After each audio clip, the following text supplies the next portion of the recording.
दोस्तों, आपका, हमारा और पूरे भारत का इंतजार अब खत्म होने वाला है। बहुत जल्द ही एक ऐसे गुड न्यूज मिलने वाली है जिसका इंतजार हमें आज कल से नहीं बल्कि कई सालों से है।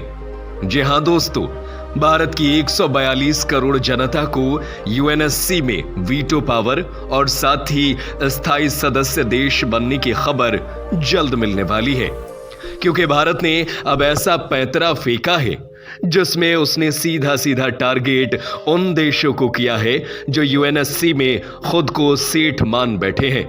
और इस बार तो भारत ने अपने लपेटे में रूस को भी लिया है, क्योंकि जैसे कि हम सब जानते हैं कि स्थायी सदस्य देशों में रूस भी शामिल है। भारत ने यूएनएससी साथ ऐसा कूटनीतिक चक्र रचा है कि अब या तो यूएन में भारत रहेगा या फिर पूरा का पूरा यूएन दोबारा से तैयार होगा। आपको बता दें, 5 परमानेंट देश मिलकर भारत के खिलाफ साजिश रच रहे थे, लेकिन भारत भी किसी से कम थोड़े है। भारत ने इनके वीटो की ही हवा निकाल दी है और हालात ऐसे हो गए हैं कि यूएन के अस्तित्व पर ही सवाल खड़े हो गए हैं। लेकिन सोचने वाली बात यह है कि भारत ऐसा कर क्या रहा है जिससे यूएन के परमानेंट देश ही कांप उठे हैं। ऐसा कौन सा हथियार इस्तेमाल कर रहा है भारत जिससे भारत को ना शामिल करने पर पूरा का पूरा यूएन ही दोबारा से बनाना पड़ेगा। आखिर क्या है पूरा माजरा, आपको विस्तार से बताते हैं। दरअसल दोस्तों, यूएन के स्थायी सदस्य वाले देश ये चाहते हैं कि अस्थायी सदस्यता जितने मर्जी देशों को दे दो, पर वीटो पावर बस हम 5 के पास ही रहनी चाहिए। लेकिन भारत को ये गुंडागर्दी बर्दाश्त नहीं है। भारत के लिए वीटो पावर और साथ ही साथ यूएनएससी के स्थायी सदस्यता दोनों ही इस टाइम काफी जरूरी है। भारत ने इसके लिए 77 सालों से इंतजार किया है और इस समय सिचुएशन भारत के हाथ में है। जैसे कि हम सब जानते हैं कि G20 समिट की अध्यक्षता भी भारत के पास है। भारत सबसे बड़ा लोकतंत्र है। भारत के ऊपर किसी देश पर हमले का आरोप तक नहीं है। दुनिया के हाईएस्ट पॉपुलेशन वाला देश है भारत। मिलिट्री और डिफेंस सेक्टर में भारत ने अपने अलग ही झंडे कायम कर रखे हैं। 40 मिलियन के ग्रांट भारत हर साल यूएन को देता है। और तो और सबसे जरूरी और महत्वपूर्ण बात की भारत आज one of the powerful nation बन चुका है। जहां अमेरिका, रशिया, चीन जैसे देशों की नहीं चलती है, वहां पर भी भारत की चलती है। कुल मिलाकर बात करें तो भारत को पता है कि यदि यूएन सिक्योरिटी काउंसिल में रिफॉर्म्स होते हैं तो भारत की परमानेंट सीट तो पक्की है। लेकिन बिना वीटो पावर के परमानेंट सीट की ऑफर पर भारत आग बबूला हो चुका है, जिसके रिजल्ट में भारत की तरफ से काफी बोल्ड स्ट्रॉन्ग रिएक्शन आया है। इंडियन मिशन के काउंसलर प्रतीक माथुर ने यूएन सिक्योरिटी काउंसिल से कहा कि नए प्रोमिनेंट देशों को भी मिलनी चाहिए। अगर आप इससे सहमत नहीं हैं तो जो पुराने परमानेंट मेंबर्स हैं उनसे भी वीटो पावर के राइट्स को छीना जाए और इसको अबॉलिश कर दिया जाए। साधारण भाषा में कहे तो इसको पूरी तरह से खत्म कर दिया जाए। भारत की तरफ से स्टेटमेंट आने पर देशों को एक अलग ही झटका मिला है। माथुर साहब ने यूएन की नस दबाई है, जिसके दर्द से चीन ने खुद को खेल से ही बाहर कर दिया है। उनका कहना है कि वीटो को लेकर भारत एकदम क्लियर है।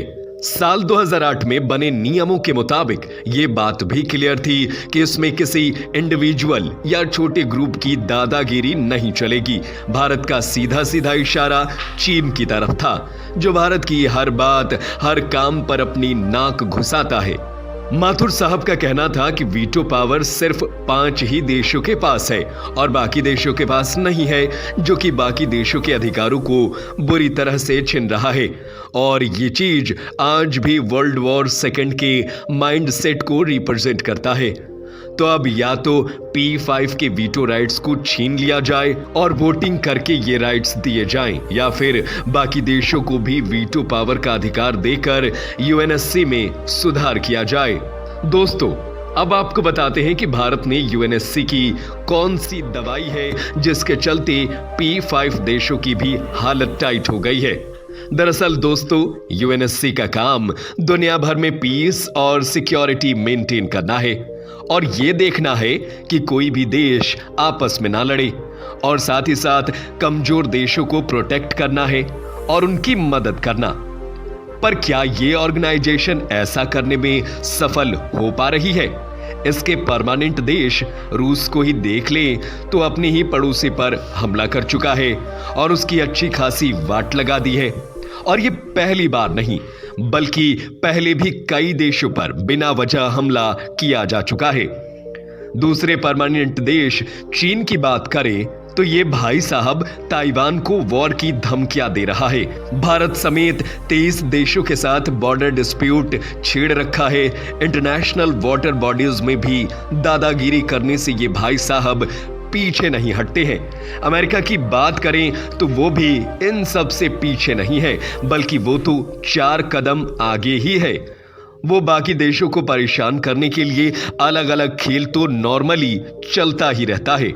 इन देशों के कारनामे गिनवाने बैठे तो लिस्ट काफी लंबी है, पर मुद्दा ये है कि ये परमानेंट देश ही दुनिया भर में अशांति का ढोल बजा रहे हैं, और फिर ऐसे में यूएनएससी की प्रेजेंस का ही क्या फायदा? इतने सालों पुरानी ये संस्था अभी के कामों पर किसी भी तरह का कोई फायदा नहीं दे रही, तो क्या करेंगे इस ऑर्गेनाइजेशन का?